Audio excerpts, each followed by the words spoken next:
Dubai news one में आप तमाम लोगों को वेलकम करते हैं। आज के दिन दुबई के अंदर मुकम्मल तौर पे रेड अलर्ट को जारी कर दिया गया है। एक बड़ी इमरजेंसी को नाफिज कर दिया गया है।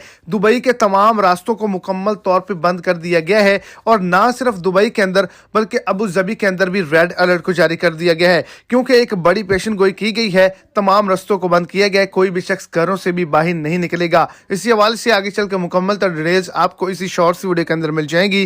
वीडियो को शुरू से एंड तक लाजमी तौर पर देखें ताकि आपको तमाम डिटेल की अच्छे से समझ आ जाए। और अगर इस चैनल पर आप फर्स्ट टाइम है तो लाजमी से चैनल को सब्सक्राइब कर दें, इस वीडियो को लाइक कर दें और अपने दोस्तों तक इसको ज्यादा से ज्यादा शेयर करें।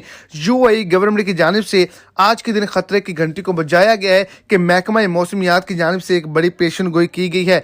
यूएई के अंदर, दुबई के अंदर और अबू धाबी के अंदर दो बड़े तूफान आने वाले हैं। अबू धाबी के अंदर रेत का तूफान आने वाला है, जिसकी वजह से रेड अलर्ट को जारी किया गया है, जिसकी वजह से शदीद खतरे का सामना करना पड़ सकता है। और दुबई के अंदर सैलाबी बारिशें आने का खतरा है, जिसकी वजह से तमाम लोगों को रेड अलर्ट जारी किया गया है कि मौसम की सूरत हाल देखते हुए घरों से बाहर निकलें, ऐसे घरों से बाहर ना निकलें।